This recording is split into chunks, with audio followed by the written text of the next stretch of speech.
you guys, welcome back. I just kicked off the first day of my busy season today with some photos. So I'm very excited. All of December is going to be so packed, full of events. Make sure that you subscribe to my channel if you want to see how those go. Some behind the scenes footage and stuff like that I want to show you guys. I want to bring you along a little bit and give you a look into what it's like owning a photo booth and just what I do. Today I want to talk a little bit about cameras. When I first started, I ordered what I think most booths come with, if you order them in a whole package, or what they recommend, which was the Canon T7, which is fine. It actually took really great photos because I had a really nice lens on it that my photographer friend sold to me. It took really crisp, excellent photos.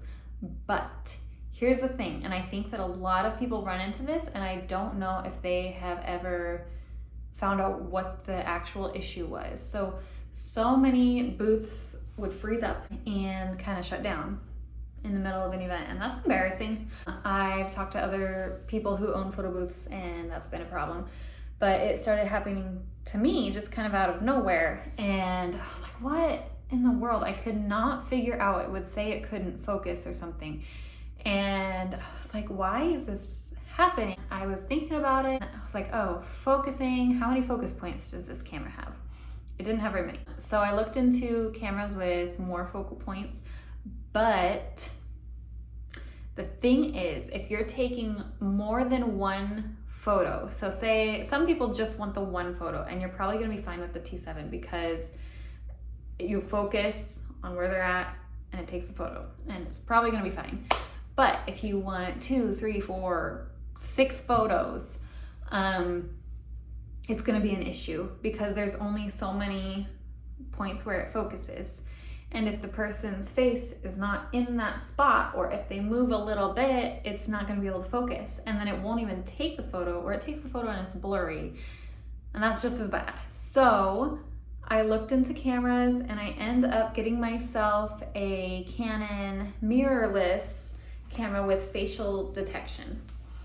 And this was a game changer for me. I would never go back because I haven't had one issue at all with the focus. It's great. And it's not quite as crisp as it was with the other, which I might need to just adjust some things or go get it taken care of. But it's still really great photos, especially for people aren't expecting photos that you'd see on a magazine cover from a photo booth, you know? I will, maybe in my next video, go through and link the actual camera that I got and some of the other things that I have, so that you can find them if you're gonna start buying things. I would recommend it. It's a good camera. It's kind of a mid price point. It's not super cheap, but it's also not crazy expensive. I really like using it. It's pretty easy to use. But anyway, I just really wanted to tell you guys that because that is such a huge thing to know, because it is so embarrassing when you go through, and sometimes it only happens once, sometimes it would happen like 5 times through the event, and it just seems very unprofessional and you just don't want that look.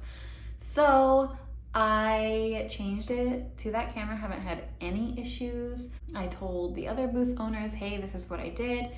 I would highly recommend facial tracking cameras for your booth. They're a little bit more expensive, but it's definitely worth it. So I would just do your research beforehand, which is what I should have done. I would have saved some money, but at least now I have a backup camera if I need it. For a backup, the other one's okay, but now I know, and now you know. So do your research, find a really good mirrorless facial tracking camera, and it's gonna be great. If you have any questions about that, let me know, as always. I think that's what I will do my next video on, is what I have for my booth, where I purchased it from, how much it was. I'm gonna lay all that out for you. So if you're interested in that, make sure you hit subscribe and hit like so that I can keep creating these videos. And I hope that I will see you there.